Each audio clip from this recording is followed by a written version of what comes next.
Hi, everybody. Welcome. Thanks for joining us today for another of our ATAC Learning at Lunch webinars for people that are not from New Jersey. We're glad you're here with us today. My name is Mike Murata. I'm the director of the Assistive Technology Advocacy Center, which is New Jersey's AT Act project. And we're excited to host this webinar today with Jeannette Van Houten. And I'm not going to take much time of hers. I want to give her all the time she can. As you settle in, please make sure your microphone's muted. If your video pops on, I'll probably turn it off just so that it doesn't clutter the screen up visually. So please don't take offense. There's a chat box that you can add some comments in. Jeannette will look at them at the end and we'll answer any questions, and I'll moderate it throughout if you have things that you want to ask. But again, thanks for being here. Jeannette, I give it to you. Thank you. Welcome. Thank you. Thank you everyone for coming out for virtual teaching of complex needs. I'm Jeannette Van Houten from Assistive Technology Consulting LLC in New Jersey. I used to work for Advancing Opportunities, and I am now ventured out onto my own. So we're going to talk about complex needs. A lot of the stuff that we're seeing is material for students that don't necessarily have complex needs, and the students with complex needs really struggle with online learning. So let's see if we can come up with some solutions for them, right? So today we're going to identify the hurdles that are currently happening with online learning for students, acknowledge the social emotional health not only of the student but also of yourself, building those bridges between parents and teachers and the school district, adapting traditional lessons to online, and identifying tools and strategies for online learning.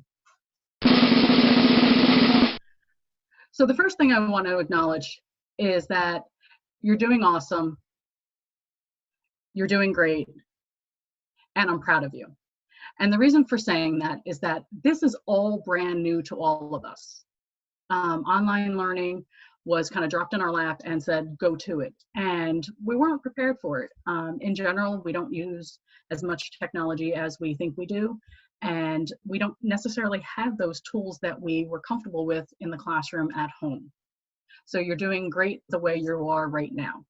And we're just gonna give you some maybe hints and tips to enhance what you're doing. Right? So the challenges that we're dealing with, right, is the digital divide. We don't really acknowledge the digital divide normally because we just deal with things within the school environment. And we don't really know what's happening with the student at home, right? So there's hardware issues. So does the student have access to a computer? Do they have access to Wi-Fi? If they even have the hardware and the Wi-Fi, we run into that there's limited knowledge on how to use those tools. They have limited access to the tools that they used in school. So in school, they may have used a switch. They may not have a switch at home. They might not have their communication device. How can we help them at home when we don't have access to those tools, right? You have parents that have limited skills. They're not tech savvy. Parents will tell you, I'm lucky if I can answer my phone and answer email. So when we're looking at that, what are the parents' skill set? Parents didn't receive training on the AT prior to it going home. So if a student has a communication device and it was mainly at school, and it didn't go home, but all of a sudden now they have a device that's at home, they're not sure how to use it. And us trying to teach them in the middle of trying to teach the child is often really hard. Visual attention. Our students don't always have the strongest visual attention to instruction. And when they're in the home environment, it even becomes even harder. You've got the TV going, you've got music going, you've got the people mowing their lawn, who's vacuuming, the dog's barking. So there's a lot of external distractions that pull kids away from the visual attention. And then there's visual concerns. You have students that have facial blindness, their cortical visual impairment and visual impairments, right? So when I work with my students that have facial blindness, I will typically put a puppet in front of my face or something like that so that they have something to visually attend to. My dog is very sad that I took his toy, but anything to take his, like, bring the attention, visual attention to the person so that they can recognize. And when I'm working with a student with facial blindness, I always keep the same toy for that student, or the same object or something that represents me, so that they know who I am. Because typically they go by voice, or they go by the smell or the texture of your clothes. Online, it's kind of hard. They don't have those extra pieces. We talked about the auditory distractions, the physical access. How are they physically accessing? When they're at school, they're using switches. They might have a big keys keyboard. They might have a joystick, right? At home, they have a computer, and that's it. And then some students have anxiety to be on screen. I work with a young lady that has mental health issues, and she will not turn on her camera. Now, we've known in person, she's fine, but when it comes to being on the camera on Zoom or even Google Meet, she won't turn on a camera. And that comes down to, I have to respect her wishes. And sometimes she'll turn it on and put it down so I could see the paper. And that's fine, but just recognize that sometimes people have anxiety about being on the camera. Keep calm and let it go. There's so many things that are going to be going on that you have to check your expectations. Have realistic expectations of yourself, right? Teaching online is very different than teaching in person. When you're teaching in person, you have all your materials and you have a big board and you can move around. When you're online, you pretty much have to stay in the camera. Unless you've got that fancy camera that follows you around your bedroom or your office, you have to stay within a certain limit. Know thy student. If your student struggles with visual attention and paying attention in class for more than 4 or 5 minutes, you're not going to keep them engaged for more than that at a clip. So you have to break things down. Expect trials and plenty of errors. I ran through this presentation last night with a friend, and I automatically noticed an error. I ran it through just a few minutes ago with Mike, and I ran into the same error. I think we fixed it. But there's going to be errors, and don't feel bad about them. Life happens. We learn the most. We don't learn the most when we're in perfection. We learn the most when we make those errors and we acknowledge those errors. Frustrations are going to happen on both ends. I have a nephew who's 7. At the beginning of virtual online learning, he was doing fantastic. Now it's like a meltdown every time he has to do something online. So you work it out how this is going to happen. Sometimes they have to be online, sometimes they can be offline. So you just have to kind of judge your student. Quality versus quantity. Quality is more important than how long you're staying, right? If your lessons are 30 minutes, but they're only staying attentive for 5, is it worth to have 25 minutes of calling them back to the screen or trying to get them attention? If you get 5 minutes a couple of times a day, that's better than 5 minutes and 25 of nothing. Mindful of those gaps, we already kind of talked about on the equal access. How are they accessing things? And some of the things that we want to use online are not necessarily accessible to them, right? And here's my rule, right?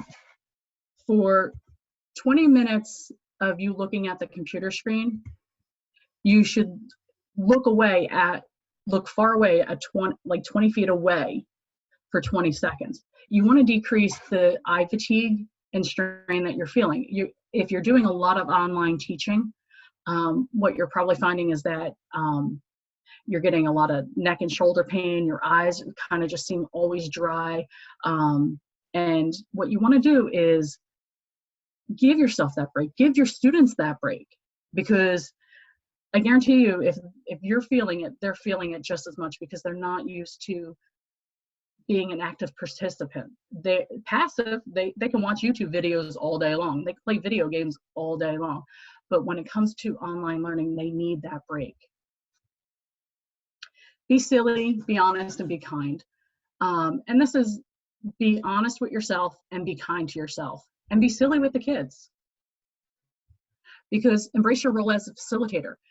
As a teacher, your job in the classroom is always to teach. You're always the teacher. You're always the facilitator. You're always the one that giving them information, helping the students work their way through it. Here, our roles are a little bit different. Here, we're going to be about sharing the information and supporting your producers, right? Your producers are your parents and students. Your parents have to set up the equipment.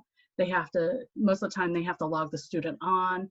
And then when they're there, they have to help their child participate in, so they're helping being the producers. So we need to be mindful of their limits and our limits, right? And set a limit.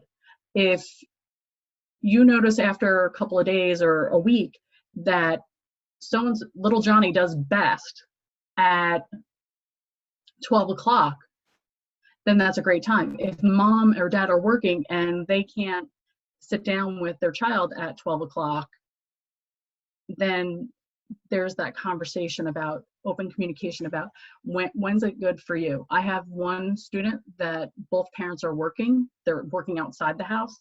They can't be with their child. They have a teenage, like an 18-year-old daughter that's home with them, but she's got to do her own work. So what we've done is that I'll log in at 4 o'clock in the afternoon with him. And my limit is we'll do 15 minutes and then I'll do a 15-minute recording of something that he's got to pay attention to or rewatch. So if it's a story that we're reading or comprehension questions, he'll get the video so that he can go back over it himself. Get out of your head.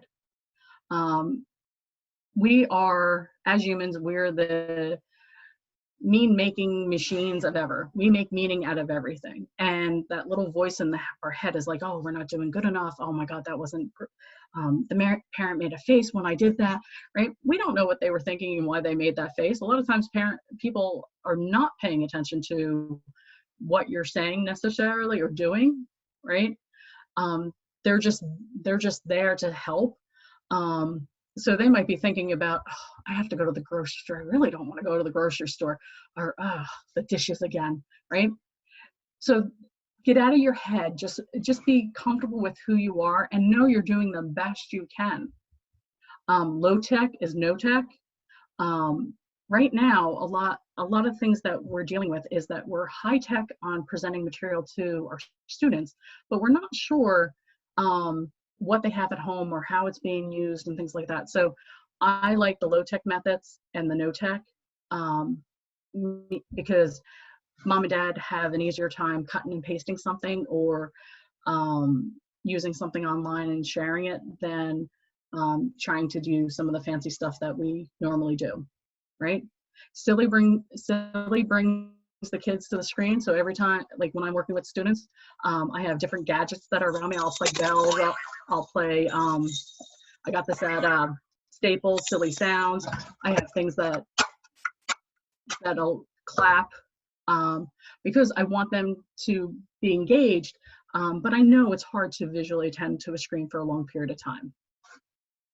Anticipation keeps them. So when we're working, right, it's always helpful to say, oh, I've got a special project. I mailed it to your house.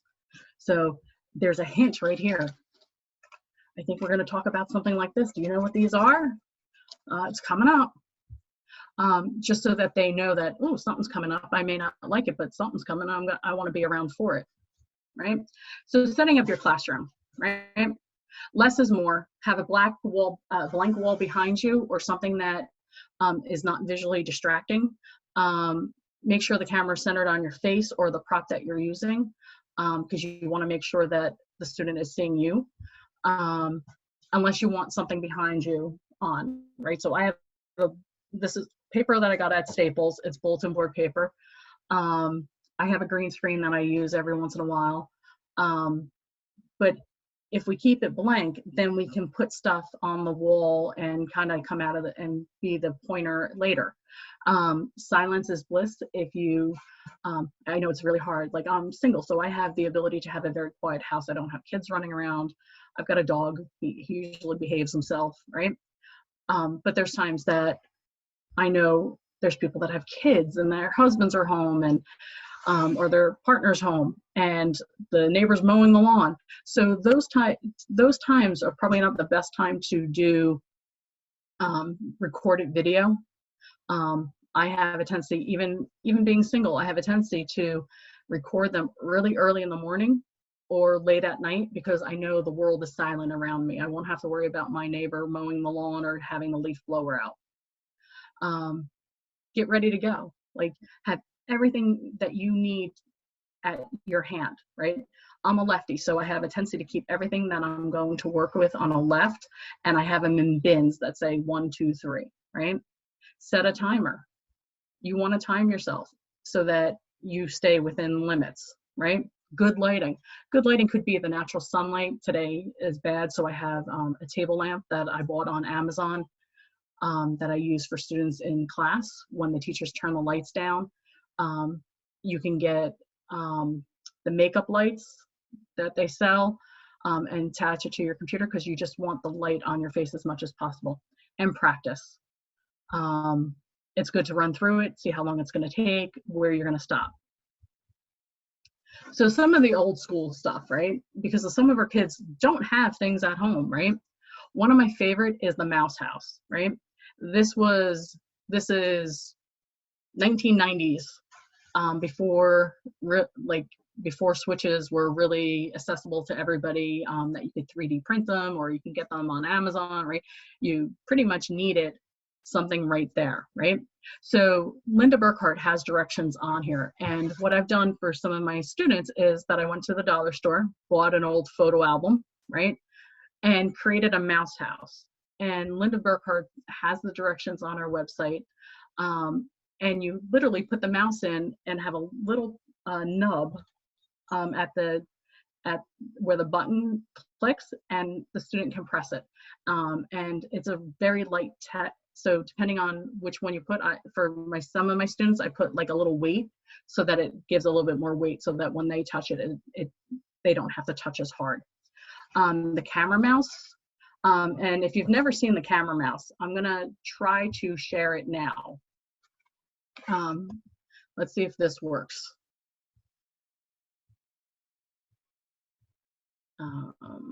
Let's see. Give me 1 second.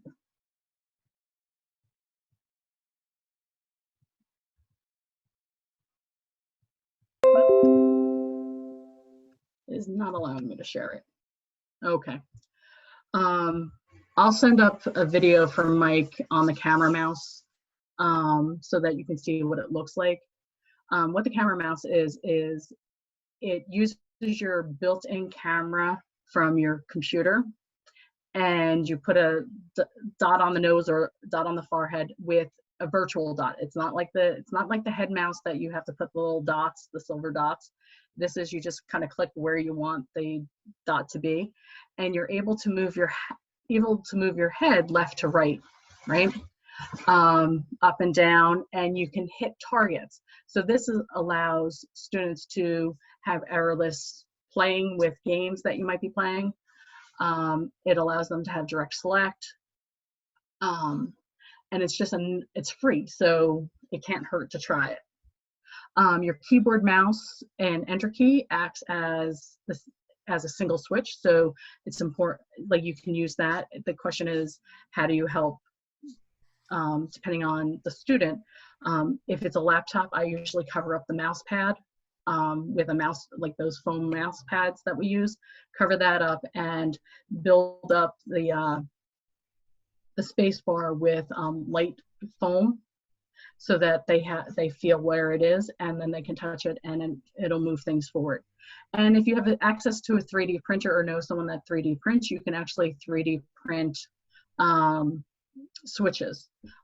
In the resource packet that I have at the end of the PowerPoint, there'll be a list of resources that you can get 3D printed switches from. Hey, Jeanette, I can't see your slides anymore. Uh-oh, that's not good. I see your OneDrive, I think, your Dropbox. There you go. It has that. Thank you. Okay. Hopefully everybody liked my OneDrive or Dropbox. Okay, so you see the power of routine? Yes, sorry, I muted myself. Yes, I could see it. Okay. Okay, so power of routine, have one.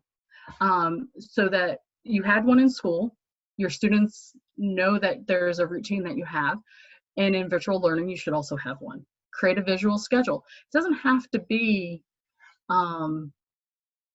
really fancy. It could be images that you get off of Google. It could be lesson pics. It could be board maker. It could be anything you want, right? But have something that they can look at while either printed out or on screen with you. Follow the rule 15-10-5-10, right? And what this is kind of like my rule. It typically takes your students about 15 minutes to make it into your virtual classroom, and of course they've got to do the chatter. If they're young and they're talkers, right? 10 minutes of instruction, and then take a 5-minute break. Allow them to get up and move around, have a dance party, do a marching band, whatever it takes. Give them those 5 minutes to get away from the screen and do what they need to do, and then do 10 more minutes of a lesson, and then finish it up. And sometimes you might have to do 15 minutes of them coming in, 5 minutes of instruction, 5 minutes of play, and 5 minutes more of instruction. You have to kind of play it by ear for your students, right? Decide if a large group is right. I have some students that I can have up to 6 students in a group, and then there's some that I can only have one. And we were been playing with it for the last couple of weeks because we had to figure that out. And pre-record parts. If you're going to do a literacy piece where you're going to be reading a book, record it. Share it with your students. The most powerful thing is pre-recorded things can be listened to over and over and over again. And if they enjoy it, they're going to listen to it. If the parents have a question about something of like, oh, what were they supposed to do with this piece? They can go back and watch it.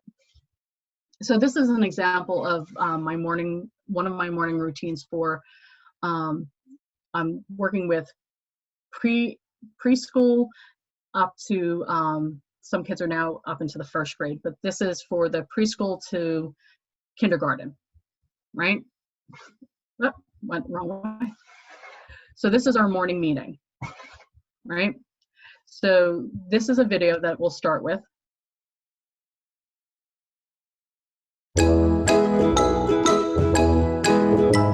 And this just lets them know that we're going to start.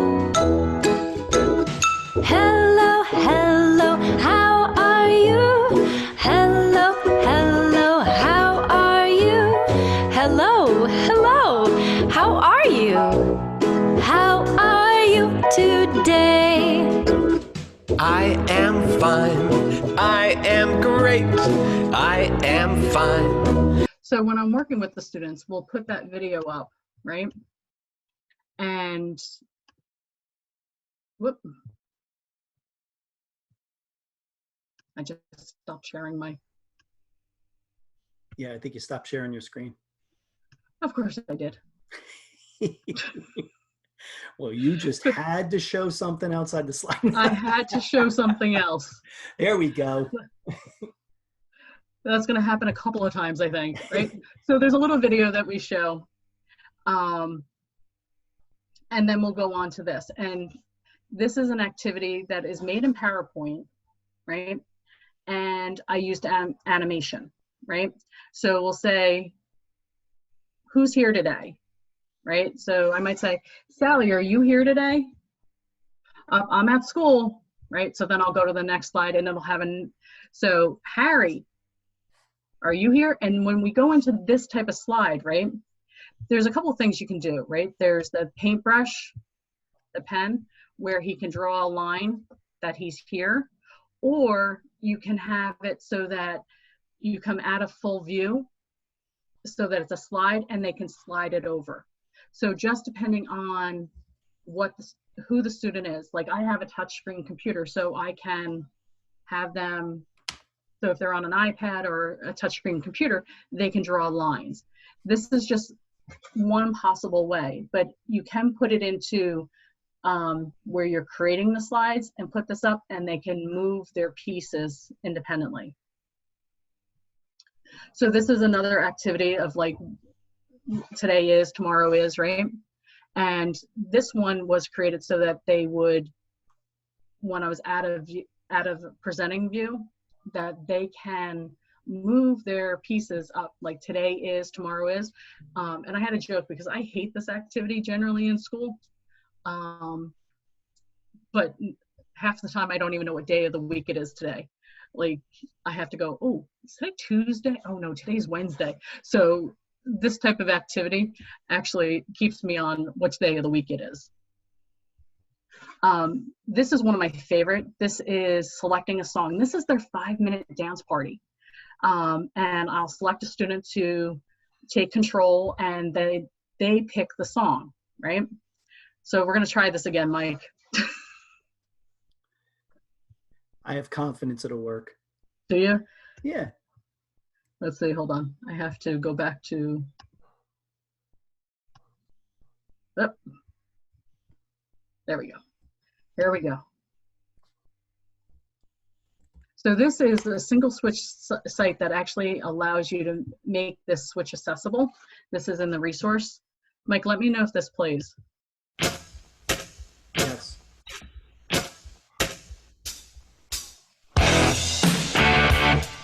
So you set on this how long the video will play before the student has to press it.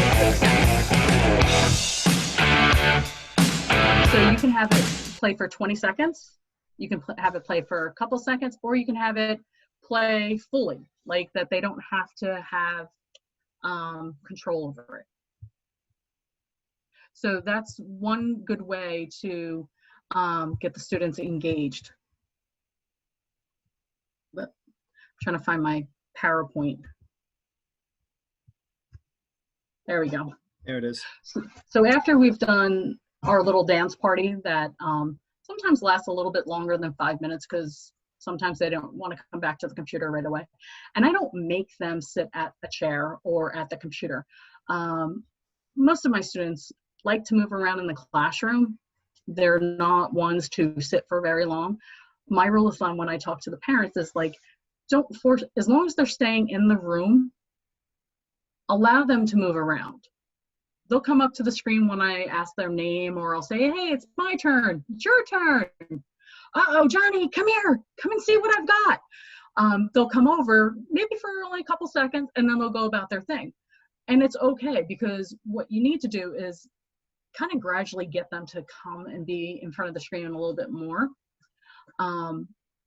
But right now, they might need that movement. They may need that sensory, that they need to be away. Or it could be too much visually for them, and they're better off kind of standing in the corner. I have one little girl that I work with that she has facial blindness, so that's when I'll put bunny ears on, I'll have a big red nose on. Oftentimes I'll wear like really bright red lipstick because then she's got something to gauge at. But she will not sit and watch. But if I say, hey, it's your turn, it's my turn. As soon as I say it's my turn, she'll come right back to the computer, because that's her cue, is that, oh, it's Miss Jeanette's turn. That means I have to pay attention. And then she'll go fleeting off, doing her little thing, playing for a little bit, doing some sensory stuff. And then I call her back again, right? So this is, what season are we in now, right? So I might present these 3 choices, and I would typically send these, like these screenshots home to the parents already cut up. I'll mail them out. I'm usually a week ahead with my lessons. So I'll mail this to them, right? And I'll say, Bob, do you know what season we're in? And he might guess wrong. He might guess fall, right? So when I click on fall, it says, oh, you know what? Let's try that again, right? Oh, so you think it's June? You know, it's not quite warm enough, right? So then if we go to spring, oh, you're right. Guess what? We're going to read a story about spring. We're going to talk about planting flowers. And I know Miss Jeannette sent some special things in the mail to you. So we're going to talk about that because that's all about our story. And this is Epic. And what's really cool about Epic is that they have stories that you can have read. National Geographic Readers. Seed to Plant by Kristen Baird Rattini. Now you don't have to have What it read to you. is a plant? Right? You can read this yourself to them, right? And what's nice about it is that if you sign up as an educator, it's free to sign up as an educator, and then you can invite your students in. So you can assign this book to them, and then they can read it multiple times with the parents at their leisure. They can come in and listen to the story themselves, right? And that's the great thing about it, is that there's so much freedom in what Epic represents. So if I was going to do comprehension, I'd go, oh, okay, you know what? Miss Jeannette sent some things. We were talking about them before. Here's some seeds. I've got some corn, right? We got some watermelon. Miss Jeannette loves some grilled watermelon, right? Miss Jeannette sent you some dirt, right? And I sent you your own little greenhouse, right? So check to make sure you have everything. And then you also have your popsicle stick. And some of you, I sent your favorite color. I know some of you love purple and some love red and some love blue. Everybody get their popsicle sticks ready. And then I'll show them what they should have. And this is a sequence activity. So what happens first? We first need our seeds. What happens second? We need our popsicle stick. We need our dirt. We need our seeds. And we need our greenhouse. So this is an activity that they can do. This was all in PowerPoint, and it's all with animation. You can see, like, I wasn't very good at drawing lines. And it's okay. It doesn't have to be perfect. It's close enough. Unless you're a perfectionist, then fix it, right? And here's another one. This is with, these graphics are from Lesson Picks. I highly recommend checking out Lesson Picks. It's a reasonably priced program for symbols. And this is the same activity, except for now it's in symbol support. And it's still with animation. And then one of my favorite activities for literacy, right? So during so here, after we've done that, I'm typically, when I'm doing this activity, let's put them back up. I will have the students get their seeds, take their popsicle stick, right? This will typically on the table, and they'll dig in their dirt. Then I'll say, put your seeds in. And then the last piece of the activity is when I ask mom and dad to help, and that this gets hung inside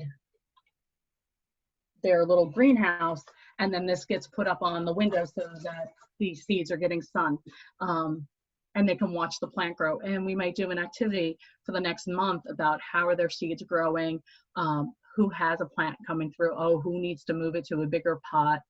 We might do this whole entire activity of growing seeds for a whole month, and all different activities through that time.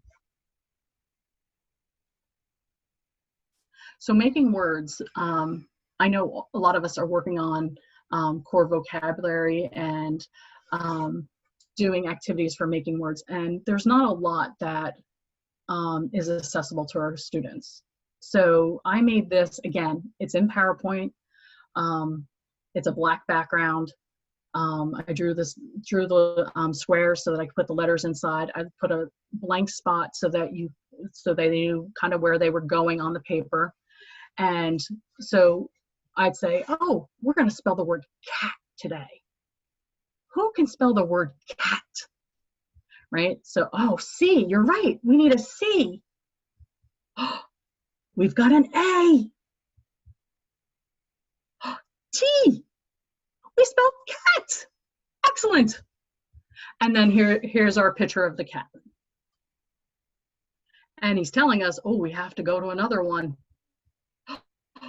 Uh-oh. You know, Miss Jeannette wants us to spell a new word. Can you spell bat? Let's see. What letter do we need to take away from bat? And again, this is animation, so they just need to kind of click either spacebar or enter or down arrow on their keyboard, right? Oh, you're right, the C got taken out.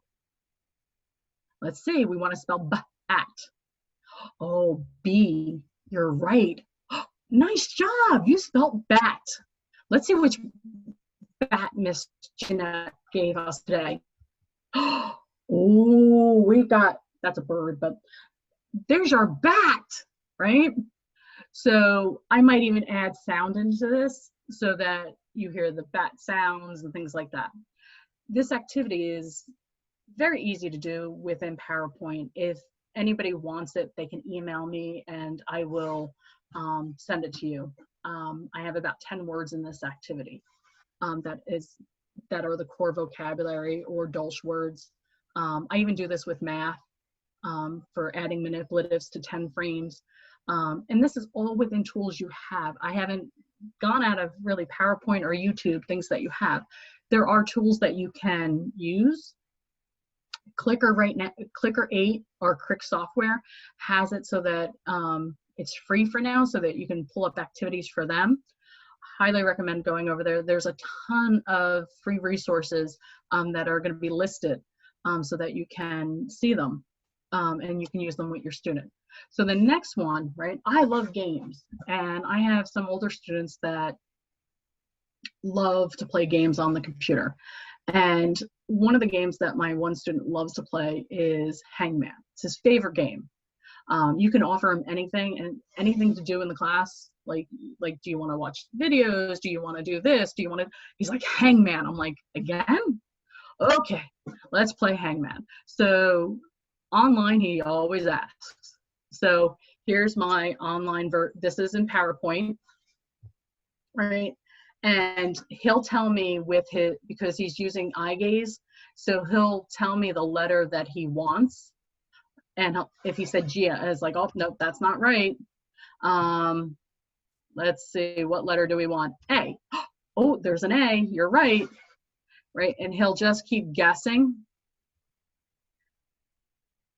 And you can actually see the pieces when he guesses wrong being made as a hangman. Let's see. Right? And he loves this because not only is he getting the red screen like, oh, that's the wrong letter, but on his on-screen keyboard, he can see now that which letters he's guessed already and which ones are already up there. Now for, you can share your controls. There's some glitching with it, and I have to figure out what in the code I have to fix to stop it from glitching, because sometimes it requires like 2 or 3 hits when someone's sharing, but when I do it on screen, it's only 1. So I have to figure out what I did in the code to fix that. So that's what I have for you today on some things that you can do in PowerPoint and some low-tech resources that you can use. And on the, so I'm going to take some questions, right? But back here is a ton of resources that you can use for online. And one of the things that I love is these YouTube pieces. It takes out all the ads without having to pay for YouTube. So YouTube Ed has all the educational stuff that you could ever want. 500,000 videos, you've got a lot to view, right? This extension in Chrome, I love it. It allows you to have control over the videos, and you can send it to students and it won't have the ads. So that's really powerful for them. And these are just some resources that I use when I'm doing teleteaching with my students. So if you have any questions, let's ask. Jeanette, that was awesome. So I had a couple questions. A few of them were about the slides, and I had said to people in the chat earlier, and I'll force you into it while we're on live. If you send me a link to the slides, Jeanette, I will send them to everybody who registered today. And I have mentioned in the chat that we'll record this and we'll put it up on the ATAC NJ YouTube channel. So probably later today or tomorrow morning, it'll be up there, the recording, but I will follow up with an email for everybody that registered with the slides and the link to the video as well. Yeah, so I'll, and if they want I can also send you the things that I made, like the animated stuff where like the little kid is coming down, or the or send it all, whatever you want to send, and I'll add it all into the email. Yeah, that's fine. Jen asked, right, related to that hangman activity, is there a separate slide for each correct or incorrect letter? No. So it's one slide. It's a single slide that when you go into here, let's see if I can, I'm going to exit. Let me see if I can pull up PowerPoint. Can you see my screen right now? Yep. Okay. So if I was going to, let's see, let's just go down to the very last one, right? I made an insert. So on the end of my toolbar, you'll see insert game. And here's the thing, and then you just type in the thing. And the next slide, when you go into full view, it's one slide that has everything. It's a code within PowerPoint that you have to download. I actually purchased the coding because I was really interested in how they did it, and then I pulled it apart and made my own. That's cool. That's really cool. Do you know, can similar things be done in Google Slides? I don't know. You know what? I haven't spent a lot of time in Google Slides, mainly because most of my schools use Microsoft. But I'll upload this to Google Slides today, and I'll see what works and what doesn't work. Yeah. And on the resource, on one of the I'll make another resource slide and say what will work. It should work because all it is basic animation. Yeah, I think so, right? There was nothing. Could also use Google Drawings or even Jamboard and set it up that exactly. way too. Yeah. Yep. Cool. So everything I did is just within Google Slides. All I did was kind of pick the template I wanted and picked a shape. So we'll pick a star, right? And we'll make this a little bit easier to see. And then within animation, you're just picking, click on your thing, and then go down to, it's not the, you have to come down to custom paths and stuff like that. And then you just draw your path, double click, and it'll move. So I'm almost positive Google Slides has that ability. It must have something similar. Yeah, so it's nothing special to Google, to PowerPoint. Animation is in all of them. Awesome. Well, everyone, thank you. I'm glad you stuck with us for an extra 15 minutes. It was definitely worth I'm it so for sorry, sure. people. No, it's fine. I think it's fine. It was great. I was really into it as we went. So I appreciate everybody staying. Thank you very much. Jeanette, put your slide up one more time with all your contact info so people have it. That way they can reach out. And like I said, I'll follow up with all the links. There's all Jeanette's contact information. Reach out to her.